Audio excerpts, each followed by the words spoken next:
Esteban a vu le jour dans Capsule Cosmique, un journal qui a été créé par des amis. J'ai été en atelier avec eux, donc ça s'est fait à côté de moi et ses amis m'ont incité et voulaient que je participe à leur projet, ce que j'ai évidemment fait avec grand plaisir. Le premier est paru, puis le second, et pendant la parution du second, interruption, le journal s'arrête, plus de, plus de prépublication pour mon album qui allait sortir. Un peu plus tard, Frédéric Niffle a repris le journal de Spirou et m'a dit fais-moi quelque chose. Ce que j'aime bien comment t'écris, je voudrais un scénario à toi. Et alors là, je lui ai dit bah, tu sais, je suis en train de faire Esteban parce que le troisième était j'étais en train de le réécrire quand même. Je me suis dit il faut quand même que je le fasse. Et il dit bah fais-le chez moi, fais-le avec moi. J'aime les récits d'aventure et quand j'écris, je vais spontanément vers de l'aventure. Moi, je suis un Parisien, je suis derrière ma table à dessin et ça me fait voyager vraiment au sens propre. Quand je fais une case, j'ouvre une fenêtre et puis je pars. Donc voilà, ça c'est mon travail toute la journée. Et effectivement, Esteban, c'est une série d'aventures. J'ai un petit peu navigué à une période avec des amis, donc j'ai des souvenirs là de ce que c'est que la mer comme terrain, quoi. Ça bouge tout le temps.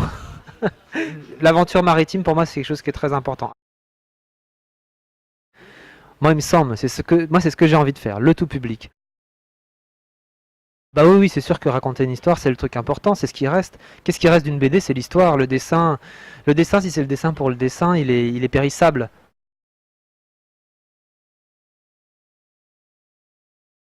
Texas Cowboy, c'est un projet qui me touche beaucoup, qui me fait très très plaisir parce que j'ai précédemment déjà fait un album avec Lewis Trondheim qui s'appelait Omnivisibilis. Un roman graphique, comme on dit, une histoire contemporaine, une histoire urbaine, avec pas de couleur, et de l'action non-stop. Bon. Et puis après, j'ai été le voir, je lui ai dit écoute, c'est bon, tu m'as donné un défi, maintenant j'en ai un pour toi. Fais-moi un western. Moi, je suis d'abord venu à la BD par le western.